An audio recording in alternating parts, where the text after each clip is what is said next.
سلام حبوباتي، جيسبر بيان لا نوفيل فيديو هذا يلقاكم بخير. هذه اول طاولة افطار في رمضان.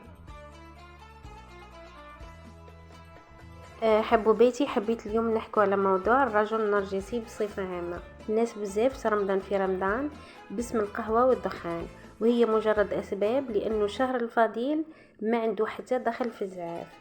ولكن كاين شخصيات سلبية، ناس سامة تحب تطلق سمها على المحيطين بها، يعني تلقايهم بدون سبب يديروا في مشكل من العدم، وكاين اللي توصل بيهم حتى يكسروا الماعن، يقلبوا الطابلة تاع الماكله، المهم يضربوا، المهم يديروا اي حاجه يصمتوا لك بها صيامك وخلاص وينكدوا لك حياتك.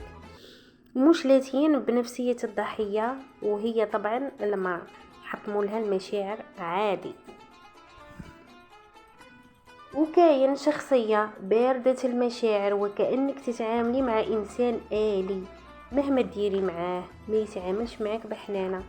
مثلا المرأة في رمضان اللي توقف نهار كامل في الكوزينة في رمضان في السخانة والتعب تاع الصيام، والطيب وتنوع في الأكل وتزين، وفي الآخر هو يجي يلقى ديك الطابلة الله ياكل بدون ردة فعل، حتى انه ما يشكرهاش.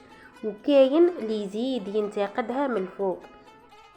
يعني كيفاش راح تكون نفسية المرأة هذه بعد التعب نهار كامل، مع انه المرأة سهلة خلاص باش ترديها، مجرد كلمة طيبة ولا جست حنينة وانت كسبت المرأة. يا والمرأة مخلوق يحوس على المعنويات اكثر من الماديات، قدر تبكيها وتضحكها في نفس الوقت. وعلاش؟ يعني كلمة طيبة مش راح تكلف الرجل كي يقولها، ولكن النرجسي بخيل لدرجة لا تطاق في مشاعره، يحب الضحية لازم يحطمها. حبوباتي ما تقلقوش، مكاش حاجة اللي ما عندهاش حل. في الايامات تاع رمضان حاولي على قد ما تقدري انك تيفيتيه، ما تقعديش بحداه. الا كان هو في الصالون روحي انتي للشومبر، الا كان هو في بلاصه في شومبر روحي انتي للكوزينه.